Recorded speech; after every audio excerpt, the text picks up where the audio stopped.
নমস্কার, আমি ঋতব্রতর সাথে কিছুক্ষণ এই চ্যানেলের আরেকটি নতুন পর্বে সবাইকে স্বাগত জানাই।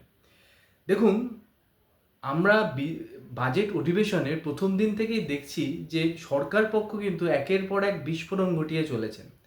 ম্যানিফেস্টো ধরে ধরে আমি এটা এর আগের একটা এপিসোডে বলেছিলাম যে বিজেপি কিন্তু ম্যানিফেস্টো ধরে কাজ করবে এবং সেই ম্যানিফেস্টো ধরে ধরে কিন্তু তারা একের পর এক ঘোষণা করে চলেছেন।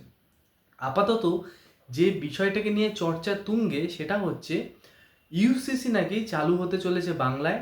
সেই প্রেক্ষাপটে একটা বিল সরকার পক্ষ নিয়ে আসবে আগামী সোমবার, এরকম একটা কথা শোনা যাচ্ছে এবং সেই রকম ঘোষণাও নাকি বিধানসভায় করা হয়েছে।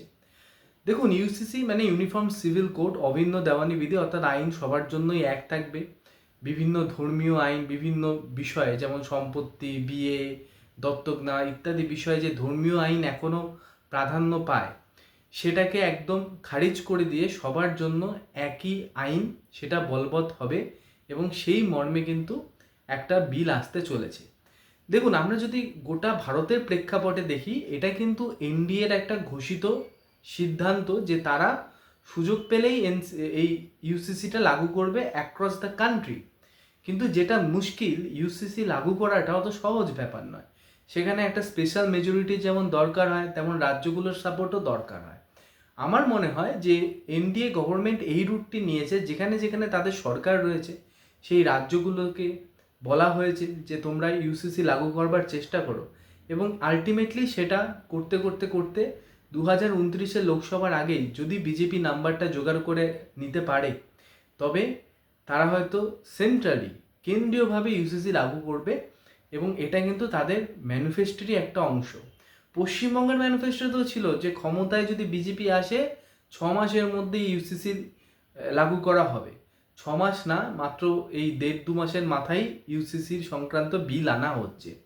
এটা অবিশ্বাস্য একটা ঘটনা, কারণ এই সাহসটা সরকার পক্ষ পেয়েছে তার কারণ কিন্তু যেভাবে তাদের সপক্ষে ভোট পড়েছে এবং মানুষ জানান দিয়েছে যে তারা কিন্তু সরকার পক্ষের এই যে বর্তমান সরকার পক্ষের এই যে ম্যানিফেস্টো যেটা তারা ইলেকশনের আগে প্রকাশ করেছিল, সবগুলো বিষয়ের সাথে তারা সহমত এবং সেই ম্যান্ডেটটা কিন্তু তাদের এখন কনফিডেন্সের কাজ করছে। দেখুন, ইউসিসি কোনো এলিয়েন প্রোডাক্ট নয়।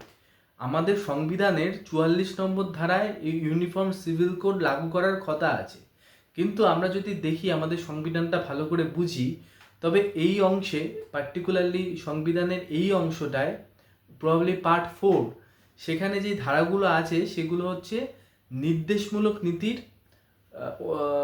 মধ্যে পড়ছে, অর্থাৎ ডাইরেক্টিভ প্রিন্সিপালস অফ স্টেট পলিসির মধ্যে। এই নীতিগুলোর বৈশিষ্ট্য এটা যে এটা কিন্তু অ্যাকচুয়ালি একটা অ্যাডভাইজারি আর্টিকেল।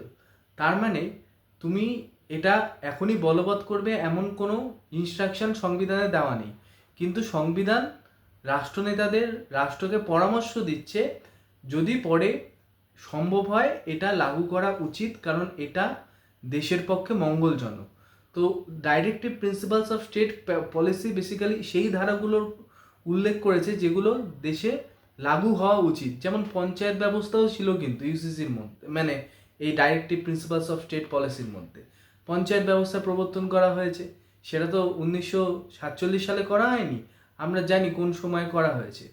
এছাড়াও অনেক এরকম ধারা রয়েছে, যেমন সমকাজে সমবেতন, সেটাও কিন্তু দেওয়া হয়েছে এই ডাইরেক্টিভ প্রিন্সিপালস অফ স্টেট পলিসিতে। সেগুলো কিন্তু আইনত বলবৎযোগ্য নয়, কিন্তু রাষ্ট্রকে পরামর্শ দেওয়া হয়েছে পরবর্তীকালে এগুলো মূল ধারায় নিয়ে আসার জন্য। তো সেভাবেই একটা রাষ্ট্র একটা গাইডেন্স পেয়েছে ডাইরেক্টিভ প্রিন্সিপালস অফ স্টেট পলিসিসের মাধ্যমে। তো এবার কিন্তু আমরা দেখছি যে পশ্চিমবঙ্গে কিন্তু সেই ইউসিসি লাগু হতে চলেছে। পশ্চিমবঙ্গ প্রথম স্টেট নয়, এর আগে আমরা যদি দেখি উত্তরাখণ্ডে প্রথম স্টেট যেটা কিন্তু ইউসিসি লাগু করেছে। এরপর গুজরাটে লাগু হয়েছে, আসামে বিল পাস হয়ে গেছে, যখন তখন এটা ফাংশন করা শুরু করবে। তারপর মধ্যপ্রদেশেও একই অবস্থা এবং পশ্চিমবঙ্গে বিল পাস হতে চলেছে। তো স্বাভাবিকভাবেই আমরা দেখছি যে ইউসিসি নিয়ে কিন্তু একটা উন্মাদনা তৈরি হয়েছে। এখন ইউসিসি হলে লাভ কি হবে? দেখুন, প্রথম লাভ একই দেশ একই আইন, এটা যদি থাকে তবে কিন্তু অনেক সুবিধা আছে। সুবিধা আছে, মানে বিশেষ করে অনেক ধর্মে নারীদের, মহিলাদের সম্বন্ধে এমন অনেক কিছু আইনে বলা হয়েছে যেটা তাদের বিপক্ষে যায়, যে একটা কথা বলে দিলাম বিচ্ছেদ হয়ে গেল, সেভাবে তো হওয়া উচিত নয়, তো সেটা আইনের মাধ্যমে হওয়া উচিত যেভাবে হয়। তো ইত্যাদি অনেক রকমের বিষয় রয়েছে যেগুলো সম্বন্ধে যাবতীয় দ্বন্দ্ব, কনফিউশন সব এর ফলে নিরসন হয়ে যাবে এবং একটা আইন আসবে, সেই আইন সবাইকেই ফলো করতে হবে, তার ধর্ম যাই হোক না কেন। 2 নম্বর যে বিষয়টা আমার মনে হয় লাভবান হবে দেশের মানুষ, সেটা হচ্ছে আইন অনেক সরলীকরণ হয়ে যাবে। এখানে একটা দেশের আইন আছে, আবার একটা ধর্মের আইন চলছে, এই দুটো একসাথে চলতে পারে না, এই দুটো একটা ডেমোক্রেসিতে একসাথে চলতেই পারে না। সুতরাং আইন অনেক সরলীকরণ হবে, আইনের অনেক সরলীকরণ হবে, and that would be beneficial for the people of this country. তো এই বিষয়গুলো হবে। এবং 3 নম্বর, ধর্মীয় আইনের মাধ্যমে মানুষকে শোষিত করবার যে একটা প্রথা দীর্ঘদিন ধরে চলেছে, সেটারও স্থায়ীভাবে একটা মানে সমাপ্তি ঘটবে, সেটাও কিন্তু একটা ইম্পর্টেন্ট দিক। এগুলো পজিটিভ দিক আছে। তবে বিতর্কের কি কোনো সুযোগ নেই? বিতর্কের কি কোনো পরিসর নেই? এটা তো হতে পারে না দাদা। আমাদের দেশ একটা ইউসিসির মতো জিনিস, এই সংক্রান্ত বিল আসছে, বিতর্ক বাঁধবে না, সেটা তো হয় না। বিরোধী দলগুলো তো অনেকে এই বিষয়টি নিয়ে হায়নার মতো বসে রয়েছে, যে এই ইস্যুটা উঠলেই তারা প্রতিবাদ করা শুরু করবে, তার কারণ মাইনরিটি ভোট ব্যাংক। পরিষ্কার কথা, এর মধ্যে কোনো ডাউট রাখবার কোনো জায়গা নেই। তারা আবার ভুল বোঝাবে, যেটা তারা প্রায়ই করে থাকেন এই সমস্ত ইস্যুতে। এবং যারা সংখ্যালঘু, আমার সংখ্যাগুরু অ্যাকচুয়ালি বলতে চাই না, সবাই ভারতীয়, কিন্তু যেহেতু তারা সেভাবে রাজনীতিটা করেন সেই জন্য বলতে হয়। যারা সংখ্যালঘু তাদেরকে আবার ভুল বোঝানোর একটা প্রক্রিয়া শুরু হবে, কিন্তু অ্যাকচুয়ালি কিন্তু কারোরই এতে ক্ষতি কিছু হওয়ার সম্ভাবনা নেই, সবারই লাভ হওয়ার সম্ভাবনা। তবে কিছু কিছু এক্সেপশন নিশ্চয়ই রয়েছে। আমরা দেখেছি যে আমাদের দেশ যেহেতু অনেক ধরনের একটা বৈচিত্র্যময় দেশ, অনেক ডাইভার্সিটিস রয়েছে, তো সেক্ষেত্রে যেমন আসামে তফসিলি জাতি যারা, এসটি শিডিউল ট্রাইব যারা, তাদেরকে কিন্তু এই ইউসিসির বাইরে রাখা হয়েছে। তো সেরকম কিছু এক্সেপশন থাকলেও থাকতে পারে, সেটার উল্লেখ নিঃসন্দেহে বিলে থাকবে। বিল প্রকাশিত হোক, তারপর সেটা ভালো খারাপ ইত্যাদি নিয়ে আলোচনা করা যাবে। তো এই একটা যেমন ঘোষণা করা হয়েছে, আরেকটি ইম্পর্টেন্ট ঘোষণা করা হয়েছে যেটা অর্থমন্ত্রী করেছেন। তিনি বলেছেন তৃণমূল সরকারের সব ডিপার্টমেন্টের জন্য আলাদা আলাদা করে শ্বেতপত্র প্রকাশ করা হবে, হোয়াইট পেপার প্রকাশ করা হবে। অর্থাৎ তাদের আমলে যা দুর্নীতি হয়েছে সেই দুর্নীতির স্ট্যাটাস, তার সাথে যে সমস্ত কাজ অসমাপ্ত রয়ে গেছে তার স্ট্যাটাস, এবং কোথায় কোথায় কত টাকার দুর্নীতি হয়েছে সেই সংক্রান্ত সব কিছু আলাদা আলাদা হোয়াইট পেপারে প্রকাশ করা হবে। এটা ঘোষণা করার পরই নিঃসন্দেহে অনেকের ঘুম উড়ে গেছে, রাতের ঘুম উড়ে গেছে। কারণ তৃণমূল কংগ্রেস তো মানে মোটামুটি দুর্নীতি দিয়ে সম্পৃক্ত হয়ে গেছে। এত ধরনের দুর্নীতি প্রত্যেক দিন আমরা দেখতে পাচ্ছি, এটা গিনিস বুকে নাম রেখার মতো রেকর্ড তৃণমূল কংগ্রেস করতে চলেছে। দেখুন, অনেক পার্টি দুর্নীতির সাথে যুক্ত হয় অকেশনালি, কেউ না কেউ দুর্নীতি করে সেই পার্টির মুখ পড়ে, সেটা একটা ব্যাপার। তারপর তাকে পার্টি থেকে সাসপেন্ড করা, সব পার্টির ক্ষেত্রে মোটামুটি নিয়মটা একই। কিন্তু মানে দুর্নীতি বা সর্বস্ব একটা পার্টি, সেটা কিন্তু তৃণমূল কংগ্রেস ছাড়া আর এরকম রেকর্ড কেউ তৈরি করতে পারেনি। তো স্বাভাবিকভাবে আমরা দেখছি যে তারা ক্ষমতা থেকে চলে যাওয়ার পরও সেই দুর্নীতির যে কনসিকুয়েন্সেস, সেটা রাজ্যের মানুষকে এখনও ফেস করতে হচ্ছে।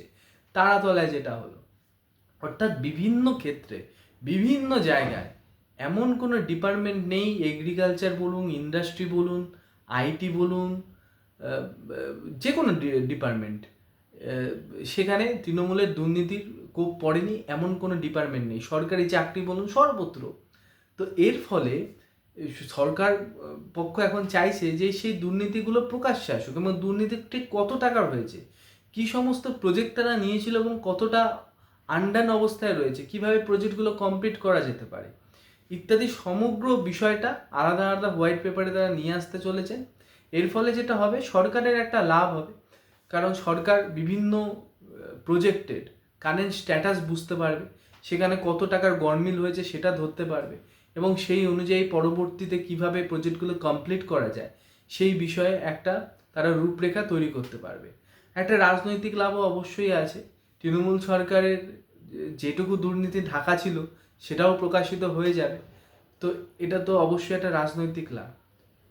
তো সার্বিকভাবে এই লাভ ক্ষতির অঙ্ক কিন্তু আছে, কিন্তু যাই হোক তৃণমূল কংগ্রেস যে ব্যাপক দুর্নীতি করেছিল তার একটা অন্তত ডকুমেন্টেশন থাকবে, তো সেটার জন্যই এই কাজটি করা।